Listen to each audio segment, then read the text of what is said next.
just gotta feel it.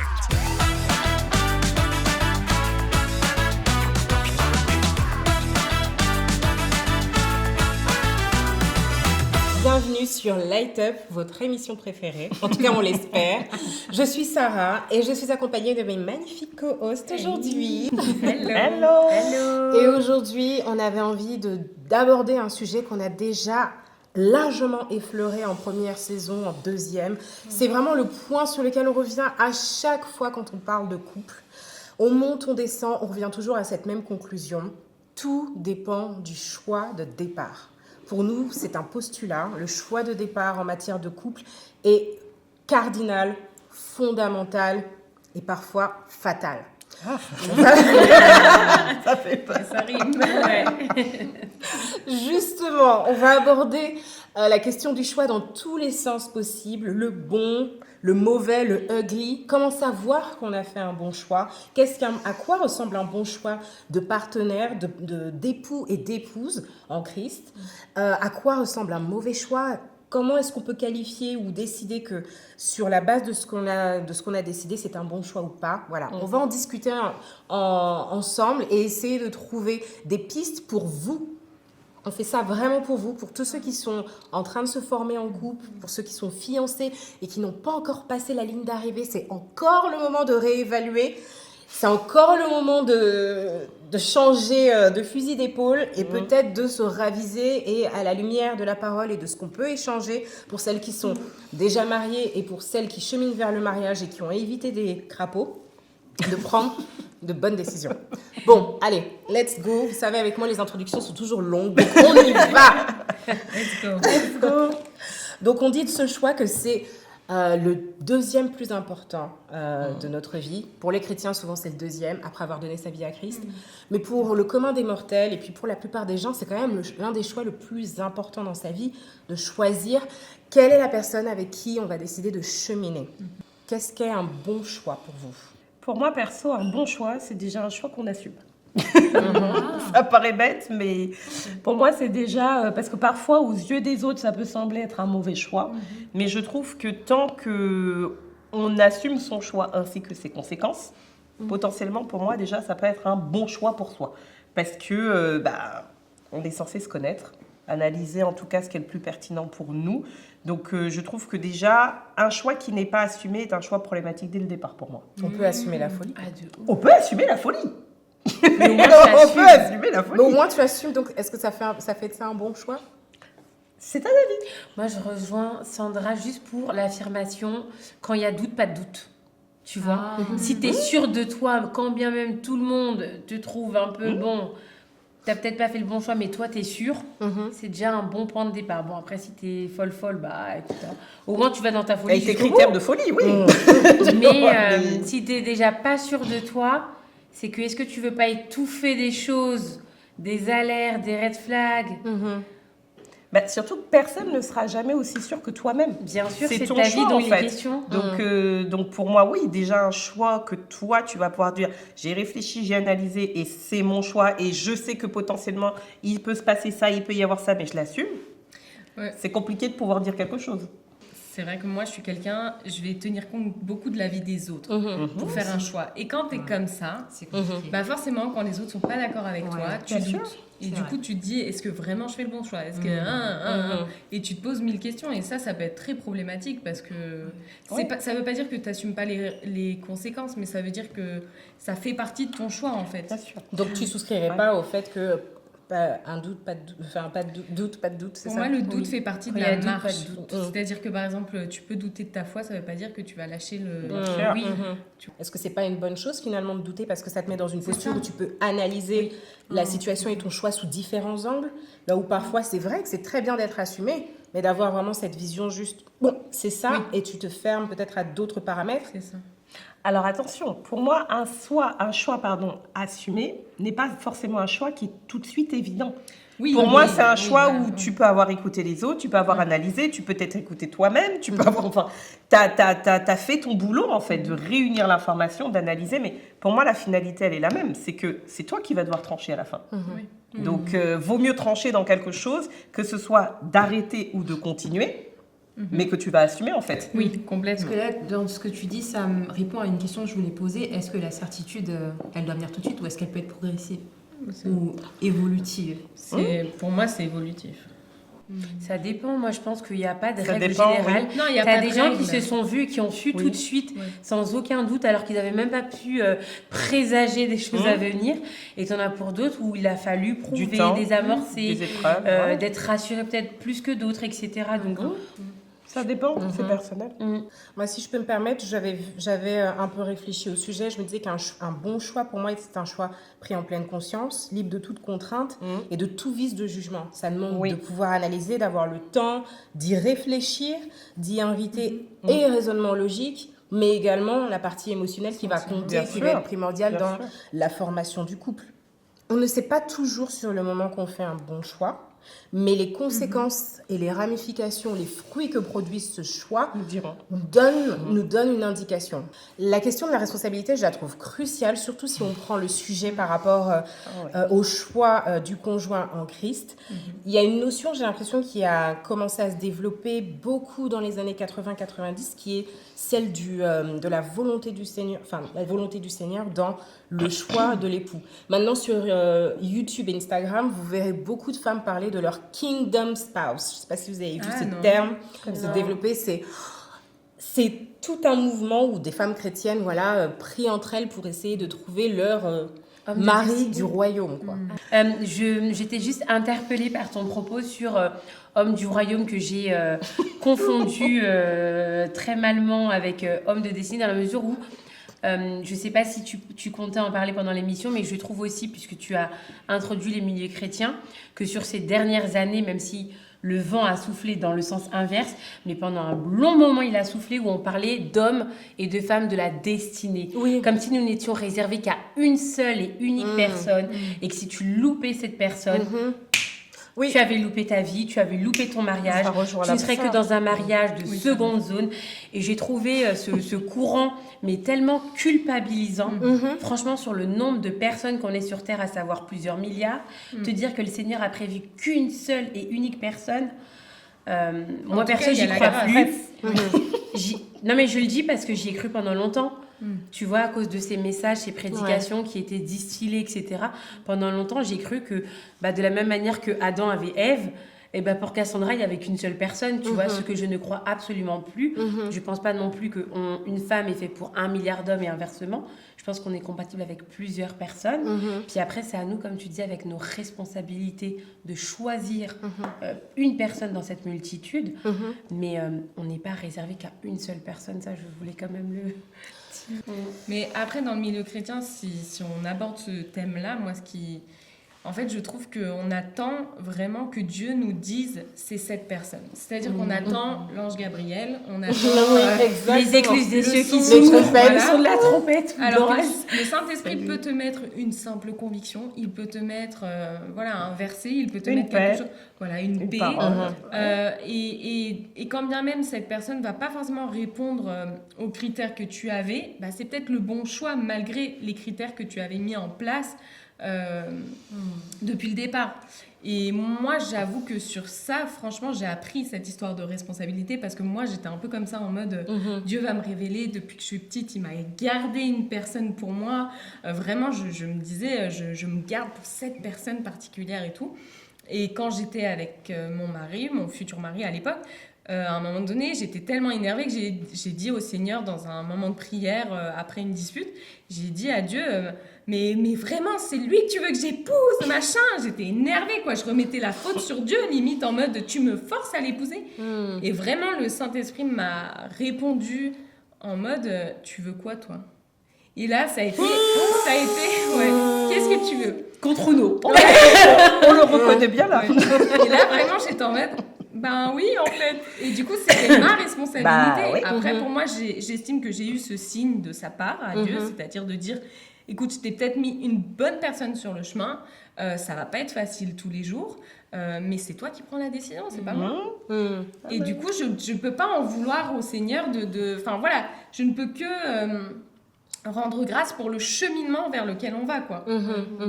Donc tu considères qu'il y a l'impulsion du Seigneur, il y a des personnes qu'il met sur ton chemin, mais il y a ta responsabilité aussi de reconnaître ces personnes en fonction des critères que tu veux, parce qu'au final, ils ne nous imposent pas non plus. Non. Exactement. Et je suis d'accord. Oh, pardon, excuse-moi, vas-y. Pour rebondir sur cette partie du débat, à la place de l'expression, parce qu'on disait qu'on attend souvent un signe du Seigneur ou qui nous parle clairement, à la place de l'expression Dieu m'a dit, j'aime plutôt dire Dieu bénit, dans le sens où ça rejoint un peu ce que tu disais, Cassandra, qu'il y a plusieurs personnes qui sont possiblement compatibles avec nous, et que lorsqu'on fait un choix, le Seigneur peut bénir ton choix en fait. Il va bénir la décision que tu as prise. Parfois, il va te dire, là, c'est un peu compliqué, mais reconsidère un peu les choses ou quoi. Mais, Et parfois, il va te dire non aussi. Et hein. parfois, il va te dire non aussi, parce que je pense qu'il y a... Avant, je pensais comme Cassandra aussi, avant qu'il n'y avait qu'une seule personne, etc. Mais qu'est-ce qui t'a fait, qu'est-ce qui vous a fait, excuse-moi, je rebondis et tu pourras continuer de répondre. Qu'est-ce qui vous a fait changer de fusil d'épaule par rapport à cette théologie de il n'y a qu'une seule personne? Est-ce que c'est les déceptions autour? Est-ce que c'est le fait de peut-être s'être dit je vais peut-être louper cette personne, j'espère Seigneur qu'il y a une autre option, ou est-ce que vous y avez jamais souscrit?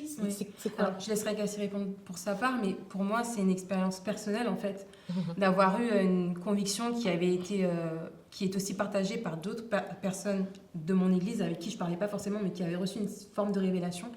Et de voir que finalement, les choses ne s'étaient pas faites. Et c'est là que j'ai compris. Je me suis dit, bon, le Seigneur ne va pas m'abandonner maintenant parce que ça n'a pas été fait. Du coup, la personne, elle a fait sa vie et moi, je vais rester là toute seule. Il est bon. Il va prévoir quelque chose pour moi. Et là, en fait, de relation de cause à effet, je me suis dit, c'est qu'il y a plusieurs combinaisons possibles. C'est pour ça que je me dis, Dieu bénit ta combinaison. Lui, parce qu'il est le maître des temps et des circonstances, il sait quelle combinaison ira le plus avec toi. Mais il ne va pas forcément t'interdire de prendre une combinaison qui est peut-être moins élevée, mais il t'accorde sa bénédiction ou pas. Enfin, j'aime bien dire Dieu bénit en fait, sa bénédiction et sa grâce. Dieu bénit. Ça ne veut pas dire que si tu t'es marié et que tu n'as pas reçu vraiment une conviction que Dieu bénit ton mariage, qu'il n'est pas béni, le Seigneur a institué a créé cette institution. Donc, à partir du moment où tu es marié, c'est la personne. Même aux yeux de Dieu, c'est la personne. Mais en tout cas, dans ton choix, il t'offre plusieurs possibilités. Il sait quelle possibilité irait le mieux avec toi, mais il court-circuitera jamais de ta volonté à toi. Enfin, c'est ce que je me suis dit. Ça, ce que je vous raconte, en fait, c'est le raisonnement que je me suis fait dans ma tête. Mais moi, c'est des expériences personnelles qui m'ont amené à cette conclusion. Après, je sais pas pour... J'ai pas cru aussi, tout simplement, parce que pour moi, c'est même pas biblique, en fait. Déjà, juste de base. Après, peut-être que ma réflexion n'était pas bonne, mais je me suis dit, si le Seigneur, parce que dans la Bible, on doit être marié jusqu'à la mort, mais il permet le remariage, il ne permettrait pas le remariage si on était destiné qu'à une personne. Il te demanderait de rester veuf ou veuve. Pourquoi le Seigneur autoriserait les veufs ou les veuves à se remarier si on est destiné qu'à une personne? Le Seigneur ne nous voit pas comme des galériens qu'on doit être accompagnés l'un ni l'autre. Non, mais c'est vrai, jusqu'à sa venue, tu vois, en mode occupez-vous. Donc déjà, moi, ça a été la première chose, tu vois, c'était de me poser en dehors de ce que j'ai longtemps entendu dans les prédications. Est-ce que c'est biblique? Est-ce que c'est la vérité et pas juste le fruit ou l'idéologie d'un pasteur, tu vois? Et ensuite, de deux, c'est parce que je pense qu'on est... Alors, je sais pas si je pourrais l'affirmer vraiment à 100% avec véracité, mais aujourd'hui, je dirais plutôt que on n'est pas fait l'un pour l'autre, mais l'un par l'autre. Yes. Amen. Tu vois. Et pendant longtemps, on disait qu'on est fait pour un tel, on est fait pour son homme, on est fait pour sa femme, mais dans les couples que j'ai la chance de voir autour de moi, les couples mariés, etc., dont vous pouvez en faire partie, etc., moi, je vois que oui, il y a le choix, et c'est l'objet de l'émission, mais il y a aussi énormément aussi le fruit de la grâce, et de comment le choix que tu peux faire à une année et à un instant T, peut ensuite s'agrémenter, s'enrichir, je sais pas pour vous, mais moi, par exemple, j'ai l'impression, je le vois sur vraiment tous les couples autour de moi et de toute origine confondue, j'ai l'impression que les couples autour de moi, plus le temps passe, plus ils se ressemblent. Mais même physiquement. Non, mais je vous jure. Et même dans ça, tu sais, j'y vois la main de Dieu. Je me dis, mais c'est dingue parce qu'en fait, au départ, t'es un homme, t'es une femme, on est tellement différents parce que on a des sexes différents, des origines parfois différentes, une éducation à coup sûr différente. Et c'est dingue de voir ensuite comment on peut converger. Alors, on va garder nos différences, mais pour devenir un, comme le Seigneur le veut, tu vois. Et vraiment, c'est pour ça que pour moi, vraiment, tout ça, ça soutient vraiment le fait qu'on n'est pas fait l'un pour l'autre, mais l'un par l'autre. On se fait ensemble dans ce que tu disais, Sarah, qui est le thème de l'émission, dans le choix qu'on fait à la base, au départ. Mais est-ce qu'il n'y a pas une notion aussi de volonté dans ce cas, dans ce fait d'être fait l'un par l'autre? Est-ce que Oui. c'est ce qui passe, Oui, c'est oui. pas ce qui bloque certains couples quand ils se sont choisis, d'aller plus loin dans leur vie de couple et peut-être de cheminer ensemble et de devenir meilleurs ensemble parce qu'il y a peut-être un défaut de volonté ou Oui. enfin d'un D'être côté fait ou d'un par autre l'autre. côté. Oui, de se Mais laisser en même temps, est-ce que c'est former. agréable?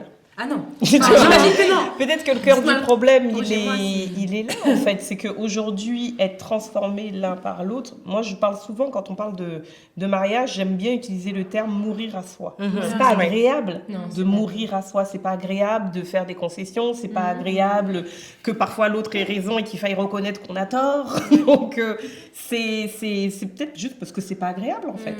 Donc, on n'a pas envie. Mais moi, ça me parle trop ce que tu dis sur le fait de se laisser, en fait, modeler l'un par l'autre. Et je trouve que là-dedans, on voit vraiment la notion de responsabilité.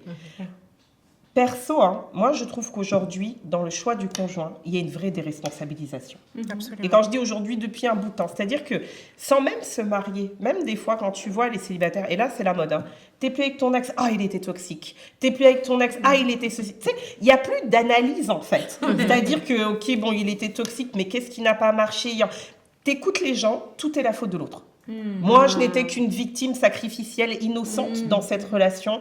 J'ai jamais rien fait, j'ai jamais rien pensé. Et même dans ça, tu vas te dire, mais dans ce cas-là, pourquoi tu l'as choisi? Si dès le départ, cette personne était tellement ce monstre qui est décrit dans tes paroles, qu'est-ce que tu faisais là-bas en fait? Et la personne n'est pas capable de répondre. C'est-à-dire qu'aujourd'hui, dans les échecs, dans les choses qui ne fonctionnent pas, on n'est plus capable de s'auto-analyser et de dire, peut-être que dès le départ, en effet, c'était un mauvais choix, je l'ai vu, mais je l'ai choisi quand même. Peut-être que j'ai vu des red flags, des choses qui dysfonctionnaient, mais j'y suis allée quand même parce que il était beau, il était riche, il était fun, il était tout ce que tu veux, et j'ai pas voulu le voir. En fait, il y a plus d'analyse. Tu abordes la question de la responsabilité et ça me pousse à me poser la question quand on en arrive à la fin et qu'on se dit mais au final pourquoi je l'ai choisi, il n'était pas si bien que ça. Justement, pourquoi tu l'as choisi? Quels étaient les critères de base? C'est vrai que ce que tu dis est juste parce qu'on n'y réfléchit pas sur le moment. En toute honnêteté, je pense que quand on choisit un homme ou une femme, on est juste bouffé et poussé par les papillons qu'on a dans le ventre, la personne comme elle se conduit avec nous, ce qu'elle nous procure comme sentiment de sécurité, d'amour et d'affection, etc.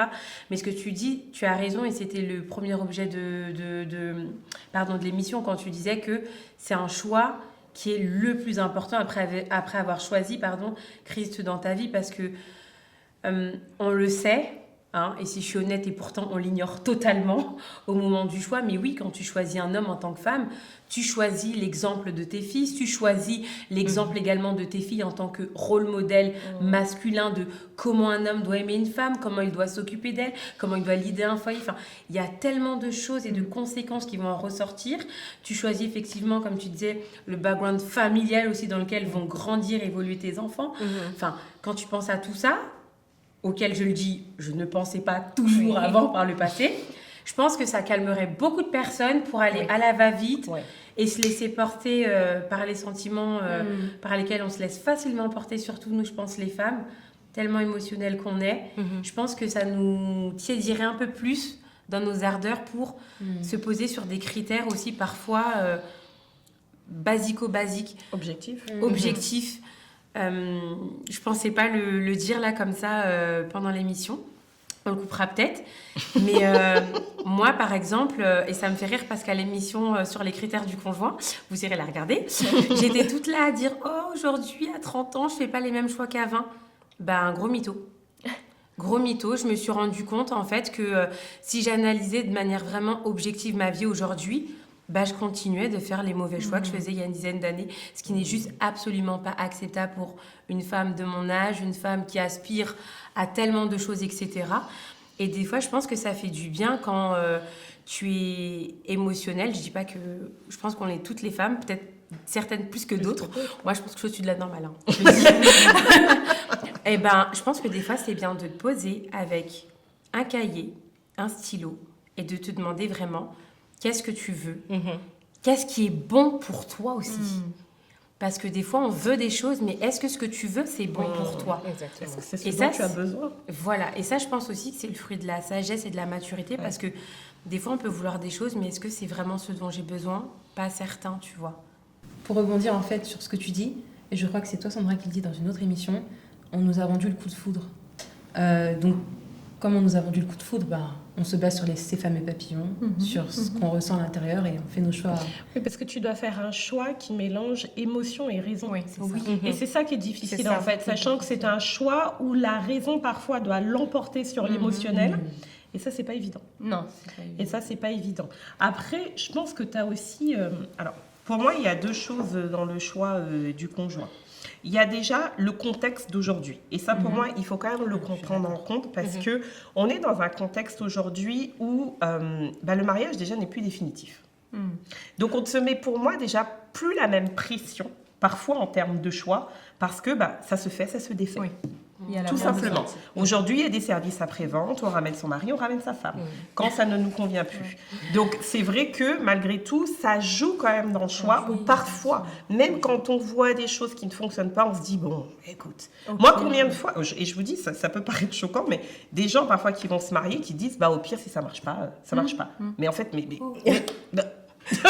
mais comment tu peux envisager d'aller au bout en te disant dès le départ, bon, je sais qu'il y a des choses qui vont pas, et si ça marche pas, ça marche pas.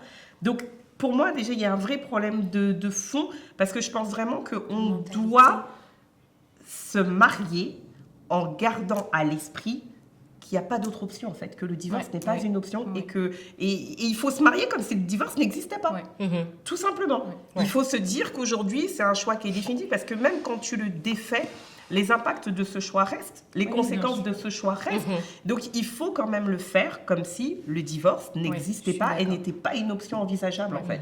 Après, en tant que chrétien, on pense que c'est vraiment la dernière des options quand on a tout essayé. Mais je pense que déjà, il faut juste remettre le divorce à sa place et pas le banaliser comme, si ça marche pas, au pire, chacun trace sa route. Donc déjà, pour moi, il y a ce souci-là. Et ensuite, dans le choix du conjoint, là où je trouve que c'est peut-être un peu frustrant, c'est que je trouve que plus le temps passe, et moins les basiques sont validés. Je sais pas comment dire. Parce que parfois, on cherche des critères très compliqués. Mais parfois, il y a des critères juste de base qui ne sont pas respectés, en fait. Juste le fait d'avoir quelqu'un qui te respecte. D'avoir quelqu'un, je sais pas, qui t'écoute, qui prend en considération ton avis. D'avoir quelqu'un qui n'est pas violent envers toi. D'avoir quelqu'un qui ne t'insulte pas. Donc, des choses qui semblent basiques, mais qui parfois ne sont même pas là. Comment est-ce qu'on peut envisager d'aller plus loin quand la fondation n'est même pas solide, en fait? Exactement. Quelque chose qui m'a aidée à choisir vraiment mon mari à un moment donné où on approchait du mariage et où j'avais toujours pas, un peu cette paix ou cette conviction à 100% parce que notre histoire a été compliquée. Moi, au début, je n'étais pas sûre que c'était le bon choix. Et j'aimerais revenir sur ça, mais dans le sens où parfois, en fait, tu te doutes. Mais pour moi, ce n'est pas... en fait, quand bien même, si jamais tu faisais un mauvais choix, je pense que tout est rattrapable quand tu as le Seigneur avec toi. C'est-à-dire que, et puis quand tu as la volonté aussi de l'autre de changer, etc., qu'il travaille sur soi, toi aussi, de marcher ensemble. Cette volonté, on en parlait tout à l'heure, je crois que c'est toi qui le disais, Cindy. Mais moi, quelque chose qui m'a vraiment aidée, c'est le fait en quelque sorte, à un moment donné, qu'il se sacrifie pour moi.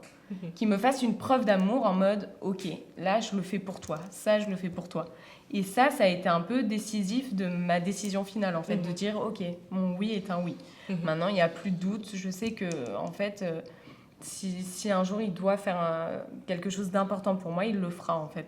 Donc ça, ça fait partie de plein de qualités, etc. Mais pour moi, c'est montrer que la personne pense à toi avant de penser à elle. Et ça, c'est un des critères, comme tu disais, de base. C'est-à-dire, est-ce que vous êtes dans une relation égoïste, ou est-ce que vous êtes dans une relation, ok, si je dois sacrifier quelque chose pour elle ou pour lui à un moment donné, je vais le faire. Et vice-versa. On en parle dans une autre émission, donc je ne vais pas m'étaler dessus. Mais voilà. Absolument. Moi, je pense qu'on n'est pas dans une relation transactionnelle, mais le mariage et le bon choix apporte des choses aux deux participants. Tout à l'heure, ça m'a interpellée aussi ce que tu disais, Agnès, peut-être Sarah envisageait d'y revenir après. Mais oui, il y a la grâce du Seigneur et Dieu merci qu'elle est là. Elle nous comble dans tellement de domaines et de... bref, voilà. Mais pour moi, le Seigneur, il peut tout rattraper, il n'y a pas de sujet, mais il y a des choses aussi que... Oui, qui Enfin, rattrape, C'est de l'ordre de la sagesse, il hein. se met pas à notre place, en fait, aussi, je veux dire. Et le Seigneur, même s'il est omniprésent, omnipotent, des fois aussi, il nous met face à nos responsabilités. C'est-à-dire que Jésus, il a changé l'eau en vin, mais Jésus va pas transformer un terrain aride et sec en un jardin luxuriant. Et pour moi, tu ça vois. dépend Il de la peut le personne. faire avec grâce. Mais moi, enfin bon, on en avait parlé une fois. Pour moi, le choix du conjoint, il détermine au moins à 70% la réussite ou l'échec de ton mariage. Franchement, D'accord, donc je vais très haut dans le pourcentage, mais je suis pas mariée, donc je dirais peut-être autre chose dans quelques années. Mais c'est ce que je veux dire, c'est que même si le Seigneur, et Dieu merci, j'insiste dessus, sur le fait qu'il y a de la grâce, il y a aussi des choses où, enfin je sais pas, par exemple, on lit plein de témoignages où des femmes sont face à un homme qui veut plus, qui n'est pas engagé. Qu'est-ce que tu fais? Oui. L'homme ne veut rien faire, tu vois ce que je veux dire? C'est sûr que oui, s'il y a... Enfin, pour moi, en fait, un mariage n'est pas condamné ou un mauvais choix n'est pas... est condamné Irrémédiable. Si effectivement l'un ou l'autre lâche. Enfin, tu vois, on en a déjà parlé dans d'autres émissions. Donc oui, c'est ce que tu disais au début, Cindy, où effectivement, quand il n'y a pas de volonté, le Seigneur peut même pas travailler en toi, tu vois. Donc après, je sais pas, je te laisse reprendre le flambeau. moi j'ai envie de vous challenger. Est-ce que pour vraiment, pour celles qui tiennent sur le bon choix, et je suis un peu avec vous aussi, est-ce que le fait d'avoir fait le bon choix vous prémunit du divorce? Non. Non. Est-ce que c'est une garantie? Parce que Non, la en fait, responsabilité, elle continue. Non, même en après, fait, ça. voilà, c'est ce qu'on disait. Il y a le fait pour moi, bien choisir, c'est la fondation. C'est la fondation, c'est-à-dire qu'on essaye, avant même de parler d'un conjoint, de se connaître soi-même, de savoir ce dont j'ai besoin, comment je fonctionne, ce que j'aime, ce que je n'aime pas. Quelles sont mes limites, quels sont mes machins. Ok, une fois qu'on se connaît, on choisit un conjoint, on analyse. Il y a et attention, quand je dis on analyse, c'est pas forcément de choisir quelqu'un qui nous ressemble. On peut prendre les opposés s'attirent. Hein. Les opposés, c'est très bien aussi parfois. Parce que justement, l'autre personne est censée compléter ce qui te manque, apporter ce qui te manque, etc. Mais pour moi, on va observer, est-ce qu'aujourd'hui, c'est une personne, quand je lui dis que là est ma limite, qui m'emmène au-delà? Est-ce que c'est une personne qui respecte la limite que je pose? Est-ce que c'est une personne qui s'intéresse à moi? Est-ce que c'est une personne qui s'intéresse à ma famille? Est-ce que c'est une personne qui a envie de construire ou pas? Oui, Est-ce que, ça, il y a plein de basiques pour moi qui, sans ces basiques-là, on peut même pas réfléchir en fait à la next step. Donc oui, pour moi, il y a déjà le bon choix qui est le choix d'une personne avec laquelle on a envie de s'investir, avec laquelle on a envie de mettre son temps, son énergie, une personne aussi qui nous tire vers le haut. Ça semble bête, mais c'est un vrai basique. Pourquoi être avec quelqu'un qui nous rend plus mauvais qu'on ne l'est? Enfin, je sais pas. Homme comme femme, ça semble logique de se dire je suis avec quelqu'un qui m'apporte, qui me pousse à me dépasser, à être meilleur chaque jour, etc., à me rapprocher de Dieu. En tant que chrétien, on y croit en tout cas. Donc, tout ça, ça fait partie pour moi de choses qui peuvent te dire c'est le bon choix parce que les fruits qui ressortent de nous deux sont bons en fait. Ils sont bons et donc ça me donne envie d'aller après. Mais quand bien même je m'engage, je me marie, c'est pas parce que j'ai fait un bon choix et que les fruits sont bons que la finalité sera bonne. En tant que chrétien, on nous dit la fin d'une chose vaut mieux que son commencement. On peut avoir bien choisi, mais ne pas avoir fait le travail ardu qu'est le mariage.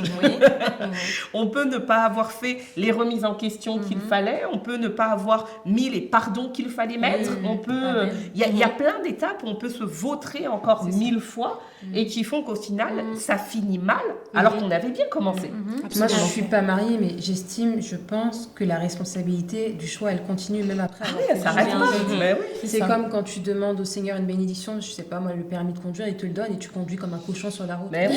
On t'a donné la bénédiction, qu'en as-tu fait? Qu'en as-tu fait? Est-ce que tu l'as fait fructifier? Est-ce que tu t'as permis à d'autres personnes d'en bénéficier, d'être bénies au travers de cette bénédiction? Ou est-ce que tu l'as gardée que pour toi? Enfin, il y a toutes ces questions-là à se poser. C'est-à-dire que, comme tu disais, c'est pas la finalité, faire le bon choix, bien se marier, c'est cool, mais la responsabilité, elle continue après pour pouvoir... pour que les fruits qui doivent en découler puissent en découler. Parce que les fruits viennent pas tous en même temps. Enfin, moi, si je me trompe, il y a un timing aussi par rapport à ça. Oui, c'est pour ça que l'inverse se vérifie pour moi, tu vois. Le mauvais choix, je dirais, c'est peut-être... Il peut démarrer mal, mais finir en beauté, quoi, ce que tu disais, tu vois. Après, je ne conseille pas de se dire... je vais changer un homme, je ne conseille pas. Aussi, je pense que les mauvais choix, on les fait souvent parce qu'on manque de confiance en nous-mêmes. Ce que tu disais, il faut travailler On peut se avant. poser la question de Voilà. savoir pourquoi tu as fait un mauvais choix. en fait. C'est ça, Si et de t'as se fait dire ça. peut-être que la valeur que je m'accorde n'est pas au niveau de ce qu'elle l'homme, devrait. voilà, de ce qu'elle devrait, et du coup je prends des hommes qui ça. finalement me traitent comme de la merde parce que je considère que je suis une merde, quoi. Enfin, pardon, mais non, mais Des fois, il y a quelque chose à voir voilà, aussi. donc après, je dirais que ça vient de là en partie. Et je pense aussi, le mauvais choix vient aussi souvent de la peur d'être seul, de la peur de finir seul, de la peur de se dire je ne mérite pas mieux, Enfin voilà, donc... Mais il y a toutes sortes de peurs de toute façon qui sont cachées derrière un mauvais choix. Oui. Souvent aussi la peur de se dire si c'est pas lui qui va m'aimer, qui va Oui, m'accepter, tout à qui fait. va machin. Enfin, on se trouve tout un panel d'excuses pour. Enfin, c'est même pas d'excuses, mais souvent ça vient d'un mal-être, comme tu l'as dit. Mais derrière, pour moi, ça n'annule en rien de toute façon le travail qu'il y a à faire. Parce qu'il y a quand même un travail qui est important. Aujourd'hui, un mariage qui dure, c'est pas juste un bon choix. Le bon choix, pour moi, propulse. Le bon choix facilite, en fait. Oui, facile. Aujourd'hui, bien évidemment que c'est plus facile de parler avec quelqu'un quand il y a du respect. Bien évidemment que c'est plus facile de parler avec quelqu'un qui s'intéresse à toi. Bien sûr que c'est plus facile, voilà, avec quelqu'un qui est facile à vivre, ou qui se remet en question. Enfin, il y a pas mal de choses qui sont derrière. Mais franchement, je connais aucun couple qui, malgré un bon départ, a pas dû passer des défis, a pas dû, quand même, j'en sais rien, pardonner, parfois dire des choses où on a du mal à dire, mais il fallait que ça sorte pour vraiment aplanir, entre guillemets, ce qui n'allait pas dans le couple. Donc, pour moi, en fait, ça n'enlève pas le travail, ça le facilite, Oui, si je peux dire. C'est que le bon choix facilite. Là où, honnêtement, pour moi... faire un mauvais choix, c'est démarrer dans le mariage avec les bras et les jambes attachés, quoi. Et puis on te dit, vas-y, il faut courir. Enfin, c'est quand même un peu plus compliqué de pouvoir avancer avec une personne qui va avoir, je sais pas, mais des comportements ou des défauts qui vont vraiment être problématiques. Oui. Quoi. Sachant que ça, je maintiens. Tu as des personnes parfois qui peuvent se mettre en couple avec une personne, parfois même au caractère difficile. Hein. Il y en a qui vont avoir des caractères vraiment lourds. Bizarre. Mais comme je l'ai dit au début, tu as des personnes qui le savent et qui l'assument et qui le supportent. Je pense vraiment que parfois Dieu prépare certaines personnes à supporter plus certaines choses que d'autres et qui vont avancer en fait et cheminer sans souci là-dessus. Moi, j'ai vu des couples où je me serais dit, j'aurais jamais supporté ça. Mais ça marche. Et toi, oui. Donc finalement, c'est moi qui supporte pas ça. Mais eux ont chacun leurs limites, leurs trucs sont équilibrés, donc ça passe. Donc un bon choix, c'est aussi savoir jauger par rapport à sa Par rapport à personnalité. soi, mais oui. Qu'est-ce qu'on est en capacité d'accepter, supporter. quels sont nos standards et qu'est-ce qu'on attend. Quand on pense à faire un choix, je me demande si on prend le temps de vraiment analyser, surtout dans un contexte chrétien, quels sont ces critères ou quels sont ces traits de caractère chez un homme que j'aimerais pouvoir retrouver chez le mien. Retrouver comme des signes pour me dire que c'est lui, que c'est potentiellement lui, ou après demander la volonté du Seigneur là-dessus, ou avant, mais avoir une conviction. D'ailleurs, j'ai envie de faire un tour de table. Pour celles qui sont mariées, c'était quoi? Est-ce que c'était, votre conviction, elle est venue de quoi? Elle est venue d'un songe? Est-ce que les gens ont dit autour de vous? Le ciel s'est déchiré. Et une voix audible. Non, et justement, j'ai pas eu tous ces éléments-là, et c'est ça qui était un peu perturbant dans le sens où je me disais, mais il me faut quelque chose de Dieu. Ouais. Mais là où dans les précédentes potentielles relations, le Saint-Esprit me mettait clairement un non dans le cœur, là, il n'y avait pas, en fait. Il n'y avait pas ce non en mode c'est non, arrête, tu sais très bien qu'il n'est pas pour toi. Je pense qu'au fond, je savais que c'était un bon choix, et la question, ce que je vous ai dit tout à l'heure, pour moi, ma conviction, ça a été un peu ça. C'est-à-dire que le Saint-Esprit me mette devant ma responsabilité en disant écoute, moi, je te l'ai mis, maintenant tu choisis ou pas. Qu'est-ce que tu veux? Voilà. Ouais. Ça a été plutôt ça mon signe de Dieu, parce que je trouve que c'est important d'avoir des signes aussi. Il faut pas se dire Dieu m'a dit tout le temps, mais je veux dire c'est important de se dire ça tient aussi le couple, la base dont tu parlais. Pour moi, oui, il faut aussi une base de Seigneur, tu m'as mis la paix, tu m'as mis la conviction, tu m'as mis, enfin voilà. Et toi? Moi déjà, j'ai eu très vite une paix. Très très vite j'ai eu une paix parce que je crois qu'on a parlé de mariage extrêmement rapidement. Ça devait faire peut-être 2 mois. Ça n'avait jamais forcément été le cas. Je ne m'étais pas forcément projetée avec quelqu'un d'autre. Et très vite, ça a été un sujet qui est venu. Donc déjà, pour moi, ça a été quelque chose où on a été sur la même longueur d'onde quand on a parlé. Et que, voilà, enfin non, au départ, il n'était pas trop pour. Mais il a changé d'avis vite. Donc c'est un bon signe. D'accord. Mais moi, je suis quelqu'un d'assez angoissé et j'aime avoir des réponses du Seigneur claires. Je le dis. Parce que dans le sens où, pour moi, le mariage, c'est un engagement qui est trop important. Et je ne pouvais pas me permettre de me dire, mais est-ce que c'est moi? Est-ce que c'est mes sentiments qui m'ont aveuglée? Est-ce que... Voilà. Et en fait, j'avais eu... quand il m'avait demandé en mariage, j'ai eu un jour, à la fin d'un culte, en sortie d'église, une personne qui était venue me voir, un monsieur qui était venu me voir et qui m'avait dit, la personne là qui va te demander en mariage, c'est la bonne. Et il m'a dit ça. Ah ouais. Et il est parti. Ouais. Non, mais vraiment, genre... Et en fait, moi, j'en avais encore parlé à personne. J'avais décidé dans l'après-midi d'en parler à ma mère. D'accord. Donc, c'est vrai que ça a été vraiment quelque chose, en fait, qui m'a rassurée. Et je suis contente de ça parce que je pense vraiment que le Seigneur répond. En tant que chrétien, on y croit. Le Seigneur nous répond. Et il sait qu'au fond de moi, j'avais cette petite peur. Après, au-delà de tous ces signes, je savais 2 choses. Là où j'étais partagée, je le dis honnêtement... En termes de caractère, mon mari était un bon choix. En termes de foi, il ne l'était pas.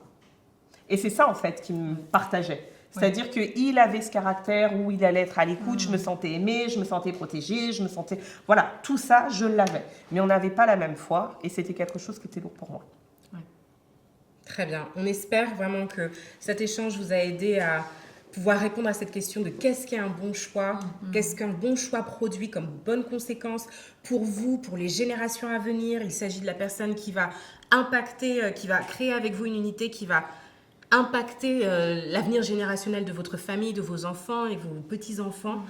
Voilà, on espère que vous avez aimé cette émission. Il est possible qu'on en parle encore plusieurs fois parce que c'est un sujet vraiment qui nous tient à cœur. Là, on a mis en place les basiques, mais on reviendra vraiment dessus. N'hésitez pas d'ailleurs à nous dire en commentaire ce que vous attendez de nous à ce sujet et on y répondra. À bientôt. Bye bye.